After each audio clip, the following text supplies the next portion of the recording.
cardíaca. Pero cuando hablamos de falla cardíaca, chicos, ustedes tienen que recordar un detalle. ¿Ya? Que falla cardíaca.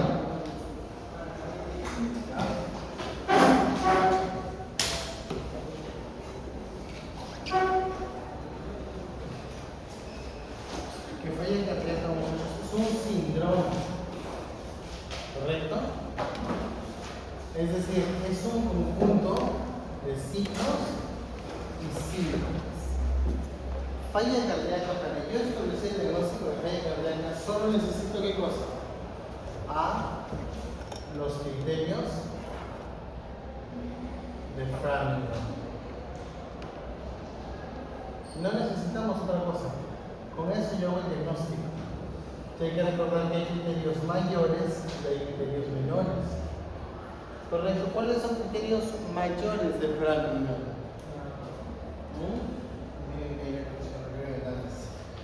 ¿Cuáles son los criterios mayores de Framingham? Ortonia, correcto. Dice paroxística nocturna, también es otro de los ejemplos. ¿Qué más? La irritación yugular es otro de los ejemplos de un criterio mayor. La presencia del tercer ruido, el ritmo de galope, esos son criterios mayores para Framingham. Mientras que criterios menores serían el edema de miembros inferiores, una taquicardia por encima de 120, la presencia de patomegalia. Entonces, todo eso son criterios menores y criterios mayores. ¿Cómo hago el diagnóstico? Dos opciones: o dos mayores, o un mayor y dos menores. De esta manera, yo hago el diagnóstico de falla cardíaca. Correcto. Ahora bien, entonces, una vez que yo ya identifico a la falla cardíaca, yo tengo que hacer un examen físico adecuado. Vamos a ponerles un ejemplo. ¿Ya? Paciente varón, correcto, de 70 años, que ingresa a su emergencia por presentar una insuficiencia respiratoria aguda asociado a no tolerar el decúbito dorsal pleno, no tolerar el decúbito dorsal, asociado a una ingurgitación yugular y a la presencia de edema de miembros inferiores. Ustedes son los internos, ustedes reciben a este paciente, entonces dicen, a ver, hay que evaluar si tiene o no criterios de Framingham. ¿Qué decimos entonces? No tolera el decúbito dorsal pleno. ¿A qué equivale esto? Ortomia. No tolera estar acostada. Tengo un criterio mayor. Tengo ingurgitación yugular positiva. Dos mayores. Perfecto. Ya con eso podría decir que estoy frente a un paciente con falla cardíaca. Edema de miembros inferiores. Un criterio mayor. Entonces ya con eso yo puedo decir que el paciente está en falla cardíaca. Pero van a haber casos en los cuales no sea tan sencillo. Otro ejemplo. Tengo una paciente mujer, joven, de 75 años. Y esta mujer de 75 años ha sido una tabaquista pesada. ¿Ya? Se fumaba 5 cajetillas al día. ¿Correcto? Y viene porque tiene disnea, una disnea de esfuerzo, y además un edema de miembros inferiores. ¿Correcto? Ahí, ¿tengo criterios para Framingham? No, porque tengo un criterio menor y otro criterio menor. No tengo ningún criterio mayor. Entonces, cuando yo tengo esa duda, cuando a pesar que yo he hecho un adecuado examen físico, cuando a pesar que yo he hecho la historia clínica y que encuentro exámenes, yo puedo pasar a un segundo paso. Porque recuerden que el primer paso es la historia clínica. Si yo con esto, con la evaluación, no encuentro, voy a un segundo paso, que es dosar el PRO-BNP. El PRO-BNP es exclusivo de falla cardíaca, es decir, Si yo tengo un ProBNP elevado, significa que tengo un diagnóstico de falla cardíaca. Entonces, por ejemplo, en el primer paciente, más de 9.000. Pero igual el primero ya estaba cantado que era falla cardíaca, ¿no? Mientras que en el segundo paciente sale 180. No, porque para que sea diagnóstico tiene que ser más de 300. Perfecto. Entonces, el ProBNP es para el diagnóstico de falla. Ahora bien, ya hice mi diagnóstico. Ya hice mi diagnóstico. Y saben cómo se cambia este tipo de pantallas. Tiene una pantalla pero blanca. Y la versión de ajustes.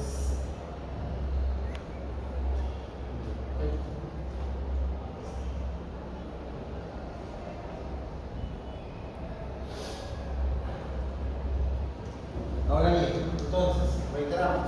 Primer paso, historia clínica. Segundo paso, cálculo de ProBNP. Ya. Pero ahí no queda todo, pues, porque hasta ahí yo lo único que he dicho es que mi paciente tiene falla cardíaca.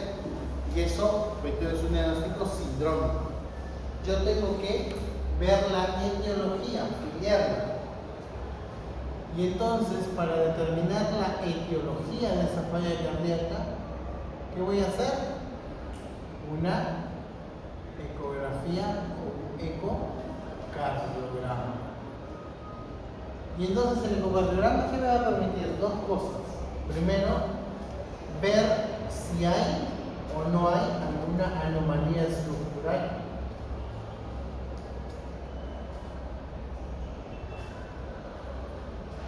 ¿Correcto? Y segundo, medir la fracción de eyección del ventrículo izquierdo.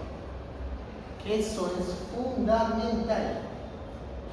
Porque yo a través de la fracción de eyección del ventrículo izquierdo puedo clasificar a los pacientes. Como dice la Unión Europea, lo puedo clasificar en reducida, levemente reducida o en fracción de eyección preservada. Si es reducida, es menor o igual al 40%. Si es levemente reducida, de 41 a 49. Y si es preservada, mayor o igual a 50%.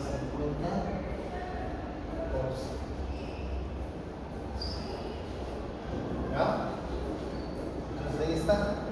Primer paso, retengo historia clínica. Vamos a buscar criterio de Frank. Segundo paso, medir el ProBNP. Y por último, enviar a un cardiólogo para que le haga la ecografía. Pero ahora bien, ¿y para qué sirve hacer todo esto? Porque el tratamiento puede variar. Hay medicamentos que solo se usan en falla reducida. Es decir, por ejemplo, sacubitril valsartán, espironolactona funciona mejor en este grupo. Mientras que en todo el espectro de la falla cardíaca sí funcionan los inhibidores de la SGLT2. ¿Ya? Ahora bien, cuando hablamos de falla cardíaca, además es muy importante que ustedes recuerden algo. Y es que existen patrones de falla cardíaca. ¿Ya? Y para eso nos vamos a reunir a este cuadro, un plano cartesiano que siempre me gusta explicar para el diagnóstico de falla cardíaca. Cuando yo tengo un paciente, y esto le voy a preguntar, esto le voy a preguntar a sus clínicos en el examen. ¿Ya? Entonces, cuando yo tengo un paciente que tiene un diagnóstico de falla cardíaca aguda, yo tengo que tener en cuenta, primero, si hay o no hay congestión. Parto de ese detalle. Si hay congestión, es un paciente húmedo. Si no hay congestión, es un paciente seco. Si congestión,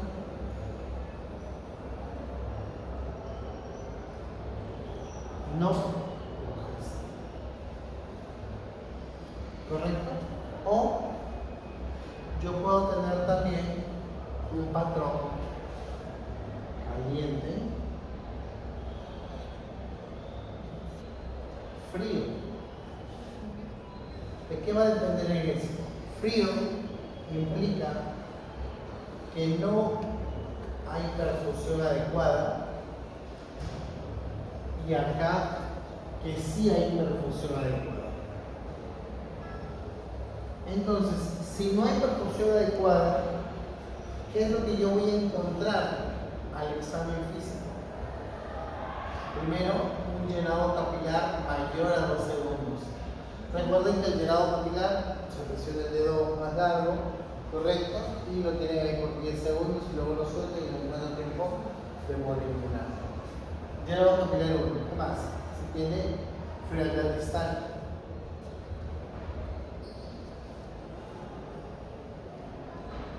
Correcto, frialdad distal. Tercero, si el paciente tal vez no está orinando, tiene una oligonuria. Cuarto, tal vez tiene un lactato mayor a 2. Entonces, de esa manera yo puedo saber si mi paciente no está bien perfundido.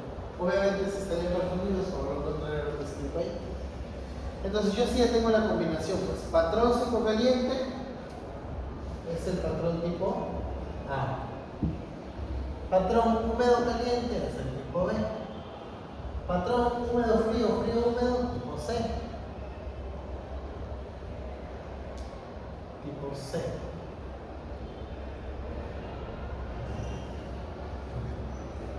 Y el patrón frío seco es el patrón tipo L. De low, de bajo gas. ¿Ya?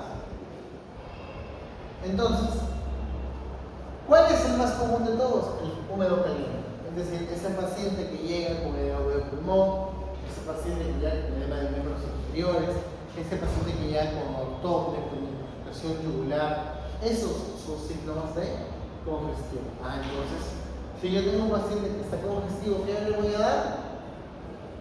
Furosemida.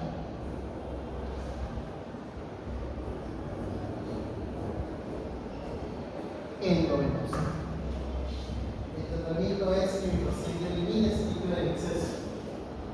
¿Correcto?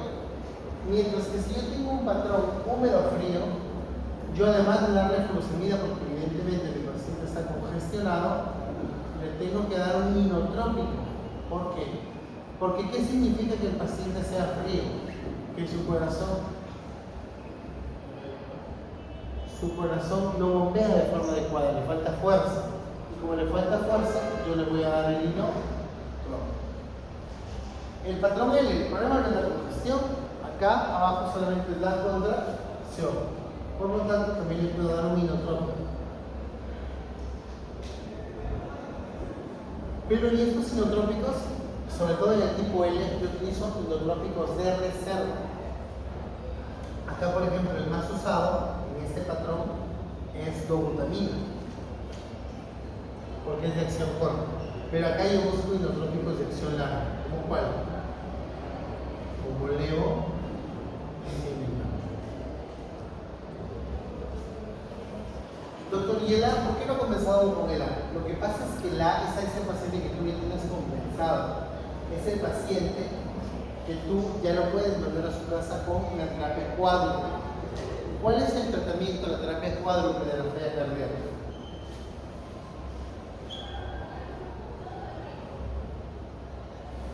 Primero, los YECA o ARA2, porque influyen directamente en el remodelado cardíaco. Y uno nuevo que se le sumó, los ARNI, que son los antagonistas. El ARNI es el sacubitril o aspartamo. Sacubitril, que es un inhibidor de la leptinicina, y el AR, el ARA2, que es el valsartano. Veo que más, los beta bloqueantes, pero no cualquier beta bloqueante. 4 beta bloqueantes son los que han demostrado reducir la mortalidad de falla cardíaca. ¿Cuáles son? Metoprolol, bisoprolol, nebivolol y carvedilol. Reitero, metoprolol, carvedilol, bisoprolol y nebivolol. ¿Qué más tenemos acá? Los antagonistas de aldosterona, ¿correcto? Es decir, espironolactona y eplerenona. La espironolactona es un ahorrador de potasio, la eplenolona también. La diferencia es que la eplenolona no da ginecomastia dolorosa, mientras que la espironolactona sí da ginecomastia dolorosa. Y el último grupo, los inhibidores del cotransportador sodio-glucosa 2, los ISGLT2. A la cabeza, dapaglifosina y empaglifosina. ¿Ya?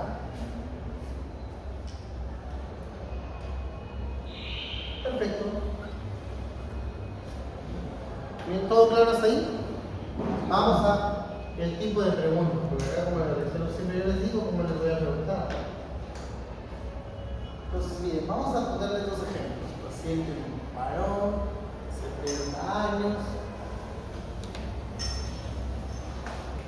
hipertenso, diabético, ve al examen físico.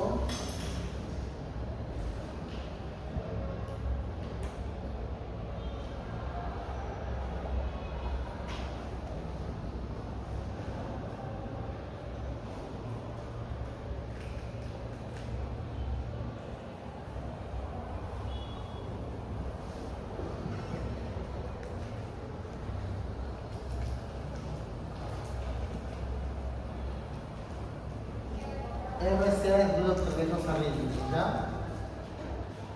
Pero además tiene interpretación regular positiva, ¿ya? Y tiene una radiografía de tórax donde se ve cardiomigal.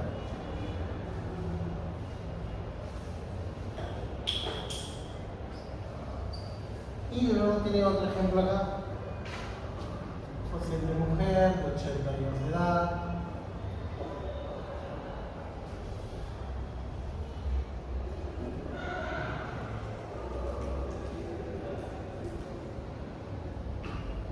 Con un soplo diastólico en foco óptico.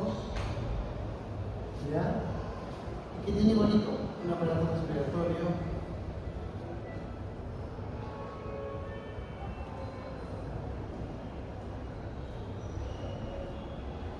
Un murmullo vesicular que está abolido en inversa.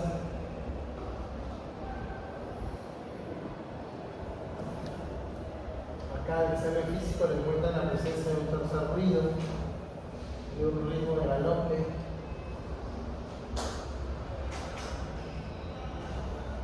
¿Ya? Y se me ocurre un celular subcutáneo.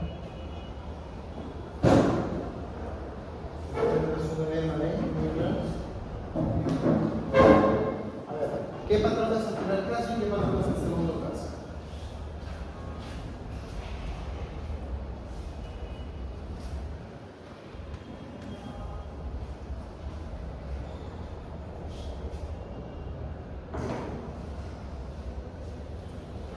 ¿Qué patrones son? Porque así no me lo pregunto en el examen. Así de fácil, sencillo.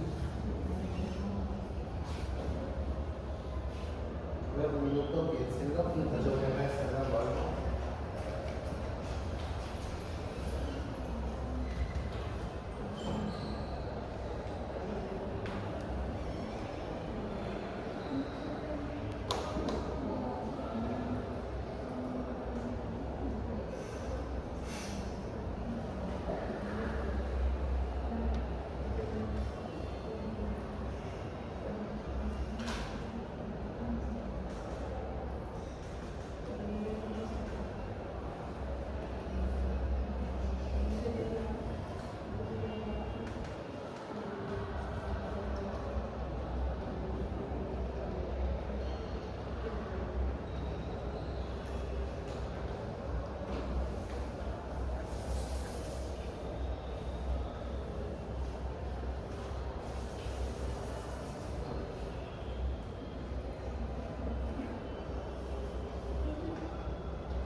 Entonces les decía.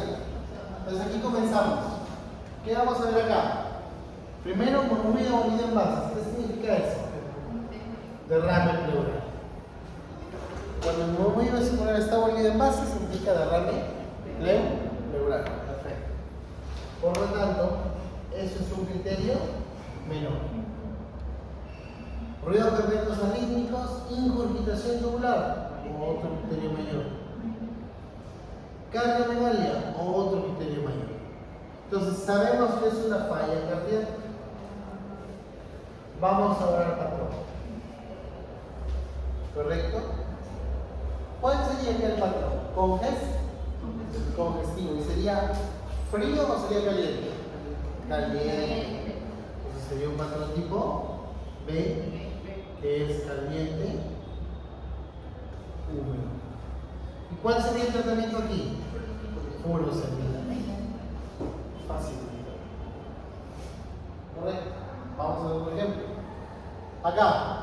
A ver, nuevamente el análisis. Murmullo vesicular bolido en bases. ¿Qué es? Derrame pleural. El retroceso de Galope, ¿qué es? Un criterio más. Y el miembro es un criterio menor. Un mayor y dos menores. El diagnóstico de falla cardíaca. Ahora, ¿qué pasaría si yo a esto le agrego lo siguiente? Además del edema, les digo que tiene un llenado capilar mayor a 2 segundos. Exacto, sería frío, pero también es húmedo, ¿verdad? Porque está congestionado. Por lo tanto, sería un patrón tipo C. ¿Qué le van a dar acá? Furosemida, ¿no?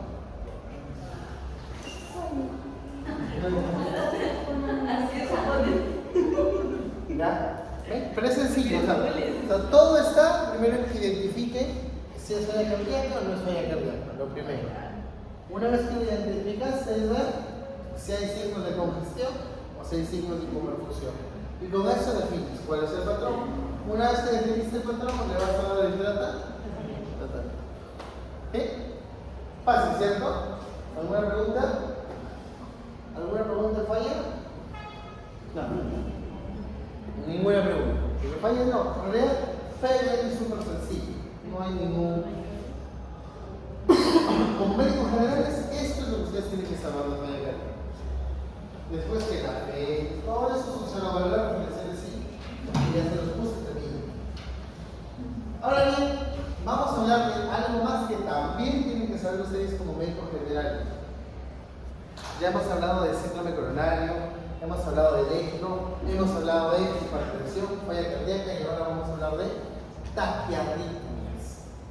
Porque la fibrilación auricular probablemente va a ser la arritmia más frecuente que ustedes se van a encontrar cuando estén haciendo su internado, su serón o trabajando como médicos generales en el inicio, probablemente. Entonces, vamos a hablar de taquiarritmias.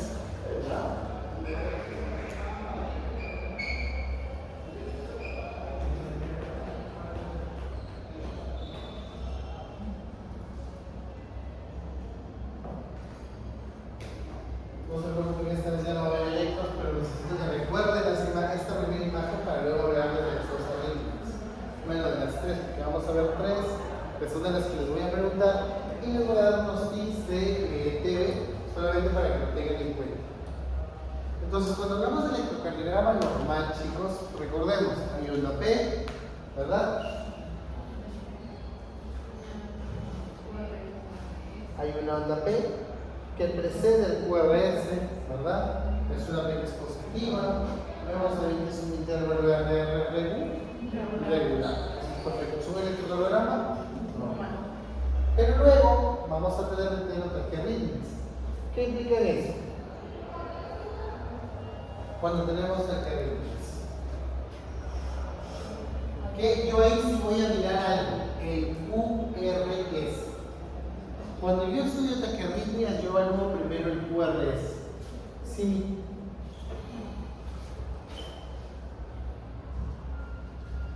mi QRS son QRS menos de 0.12, tengo taquiarritmias QRS estrecho, llamadas también taquiarritmias supraventriculares, o taquiarritmias QRS ancho.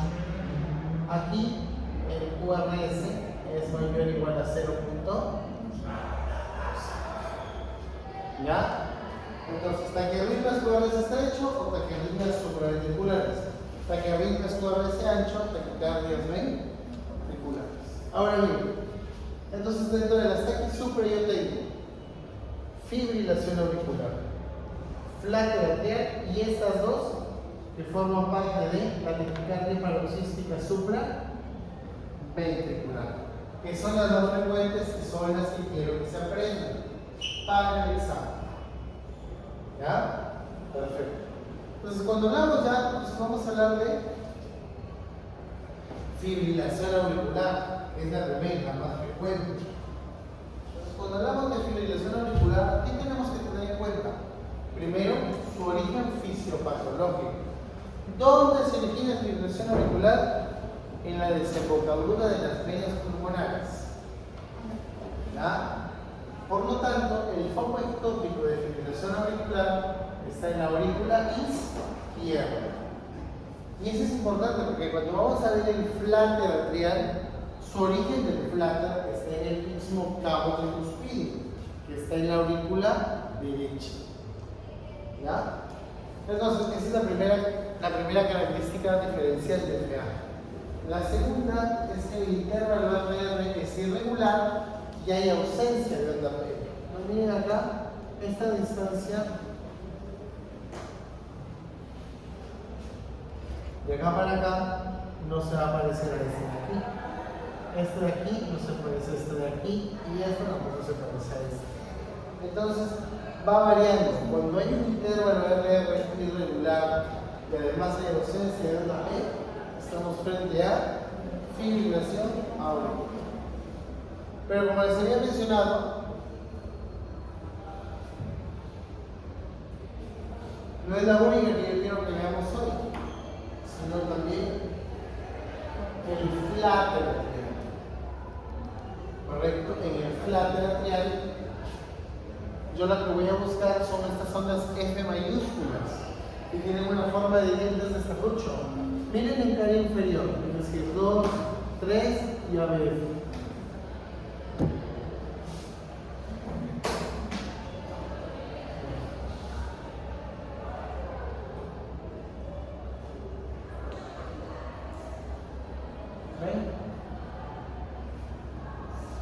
Como si fueran los dientes de serrucho.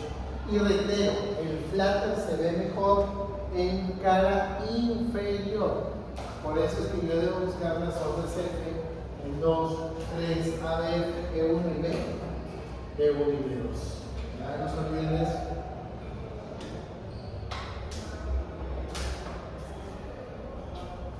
Entonces, ahora bien, yo ya tengo mi FA y mi fláter.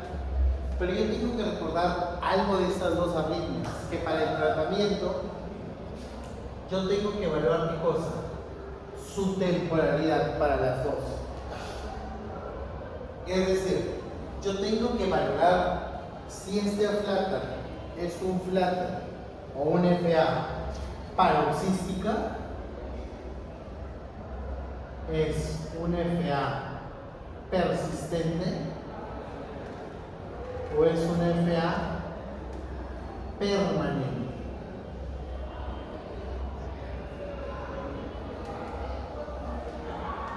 ¿Ya?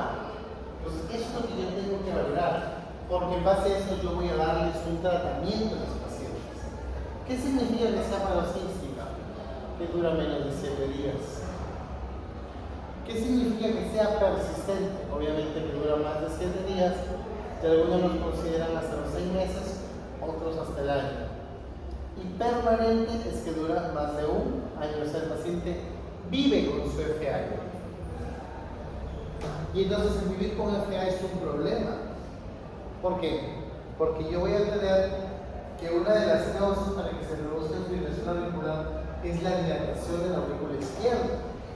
pero cuando el paciente entra en FA, esa aurícula izquierda dilatada ya no se mueve, ya no se contrae, se queda como una bolsa de sangre.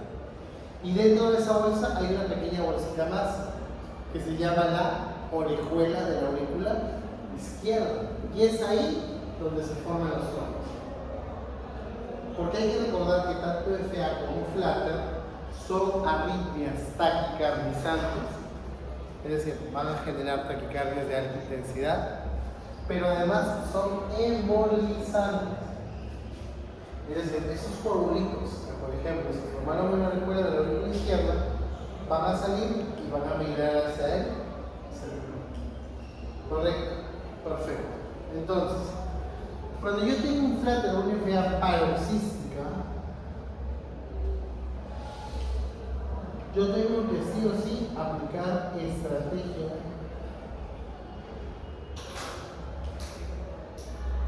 de control de ruido. Es decir, si ahorita ustedes, más adelante, uno de sus compañeros de la universidad llegara con FA, lo primero que ustedes deberían intentar hacer es reducir el ritmo sinusal, por el bien del paciente. En cambio, si ya es una FA permanente, ahí no, ahí ya no hago control de ritmo, ahí hago control de frecuencia cardíaca. En la permanente yo tengo que evitar que el paciente me haga taquicardia, porque si ya está de por sí predispuesto a hacer ACV, la taquicardia puede empeorar ese problema. ¿Ya? Obviamente que adicionalmente de si es control de ritmo o control de frecuencia, chicos, ustedes tienen que recordar que todo paciente con FA o flutter tiene que ser anticoagulado, todos, por lo que nosotros queramos utilizar antagonistas de vitamina K, rivaroxaban, apixaban, gavilatran, androsexian, que son los nuevos que se miden. Entonces va a depender de nosotros, pero lo ideal es que si mi paciente, sobre todo si todavía no tiene un ACV cardioembólico, porque esa es una de las complicaciones, yo podría optar por darle el anticoagulante.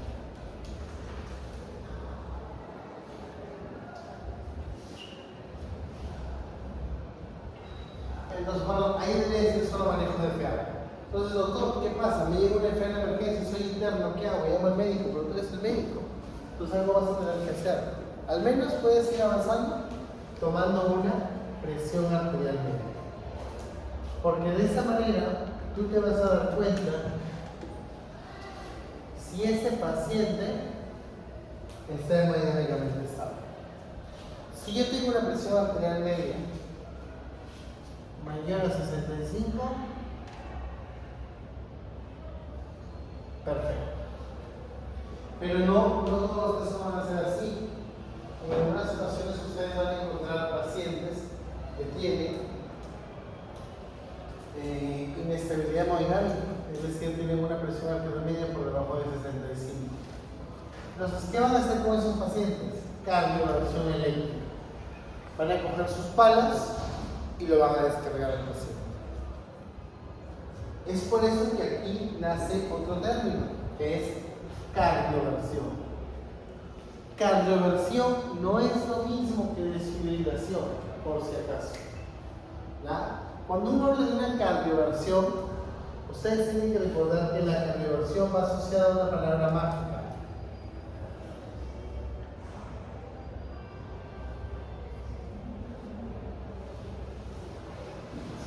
Sincronizada.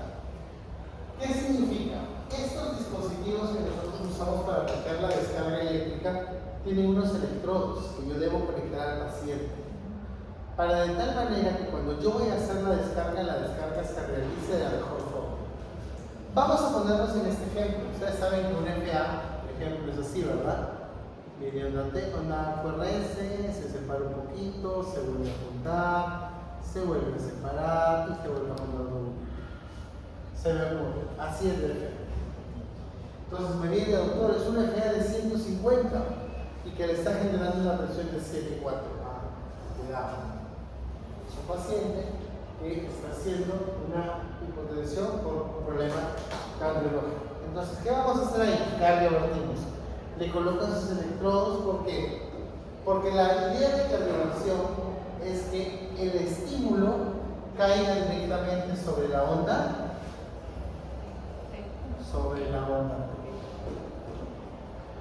Entonces, porque ustedes recuerdan esta figurita de aquí, ¿verdad? Fase 0, fase 1, fase 2, 3 y 4, que son las fases de despolarización. Entonces, la fase 3 y la fase 4 son de repolarización, ¿verdad? Entonces, ustedes recuerden, cuando el estímulo caía en la fase 4, ¿pasaba algo? No, porque cuando caía en la fase 4 no pasaba nada, no generaba contracción. Pero si el estímulo para tu mala suerte cae en el 3, ¡pum!, haces una línea maligna. Eso se llama fenómeno de R en T. Por eso, para evitarlo, ¿qué se hace? Se sincroniza. ¿Correcto? Perfecto.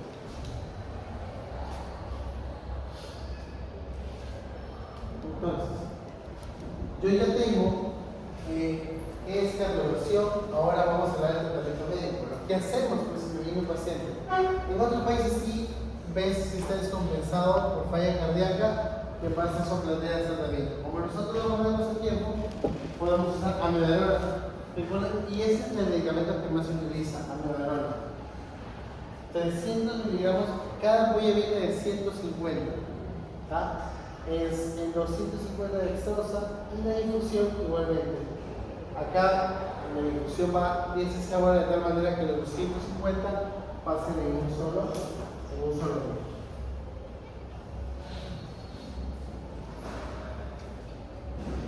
La próxima semana, que yo estoy seguro que los chicos que van a explotar mitral nos van a deleitar, hablamos de circulación. Por si acaso, yo no quiero arruinarles a los chicos de mitral la sorpresa que nos tienen preparados.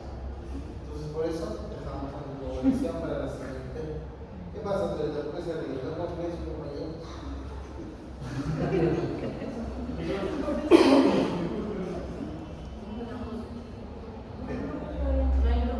¿Por qué no hay luz?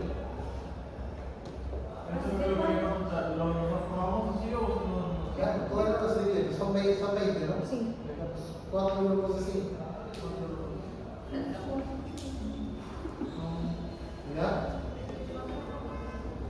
Para la exposición. ¿Ya? Las exposiciones son obligatorias, ¿no? Porque es con nota. ¿Ya? Entonces, luego viene la taquicardia paroxística supraventricular. En esta sí más facilita, pues, una alta frecuencia, intervalos R regulares y la ausencia de onda P. Pero ¿por qué la consigo aquí? Porque el manejo es diferente. Acá yo no utilizo cardioversión eléctrica. Bueno, también puedo hacerlo si viene en inestabilidad, pero lo primero que debo hacer es palpar el pulso carotillo y dar un masaje. Se hace masaje carotillo porque eso baja la frecuencia cardíaca. No lo hago ahorita, doctora, se me va a desmayar. Solamente es cuando se empieza con una taquicardia, pueden hacer masaje. Pero hay preferencia que sea en pacientes jóvenes, porque si lo hacen en pacientes adultos mayores, pueden tener una plaqueta de grasa, mientras estás haciendo el masaje, le rompen la placa y enseguida retiras de la aquí, pero le quedas como un intervalo. Se hacen jóvenes, igual es más frecuente en jóvenes. Y si no funcionan las maniobras vagales de entrada, recién utilizamos medicamentos. ¿Cuál? Adenosina. La adenosina de 6 miligramos es exclusiva de taquicardia paroxística supraventricular. ¿Ya?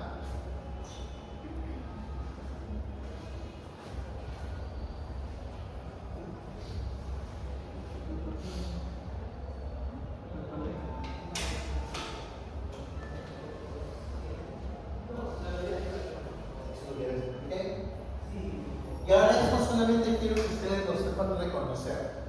Cuando ustedes más adelante lleguen a creo que lo llevan a anestesia, ustedes van a ver los ritmos de parada cardíaca. Y ustedes deben saber que los ritmos de parada cardíaca son 4. Actividad eléctrica sin pulso, fibrilación ventricular, taquicardia ventricular y la asistolia. Pero de esos 4, solamente a 2 yo desfibrilo. A la taquicardia ventricular y a la fibrilación ventricular. Son los únicos que se hace desfibrilación. Ahí no me importa, no sincronizo, cojo mi de frente, transautor. ¿Y cómo se ve una taquicardia ventricular? Porque facilito. Así de frente. Cuernos anchos, ¿no? Con una concordancia, todos hacia abajo. Mi ABR positivo. ¿Y cómo se ve una fibrilación ventricular? Ahí está. Un desorden eléctrico, parece que fueran garabatos de niños. Este y el anterior son ritmos de parada cardíaca. Aparece y yo tengo que desfibrilar al paciente. Subir ese riesgo. Por eso es importante que la sepa reconocer. ¿Ya? ¿Todo claro hasta ahí? Entonces ya saben, para el examen de lo que hemos hablado hoy, vayan a mañana con tu casa y ya no deben poner el reitero, pero sí el agarrido, fibrilación, ¿no? TPCU y flata, tienen que saber. ¿Correcto, delegado? Entonces la semana que viene, 4 grupos y pueblo. Obviamente es un tema para cada grupo, y los 4 temas ya se los enviaba el delegado. La semana que viene se expone valvulopatía mitral y valvulopatía aórtica. Entonces, cada grupo. Claro, 2 y nosotros 2 la que viene. Ya todos tienen que exponer porque la exposición tiene nota. ¿Ya? Entonces todos tienen que exponer. ¿Tienen alguna pregunta? Ah, ya, y yo digo el orden de los expositores. No es que, doctor, yo solamente sé introducción nada más. Doctor, yo me sé números integrantes, es lo único que sé. Tiene que saber todo el tema y yo escoger el orden como va a mencionar. ¿Ya? ¿Todo claro?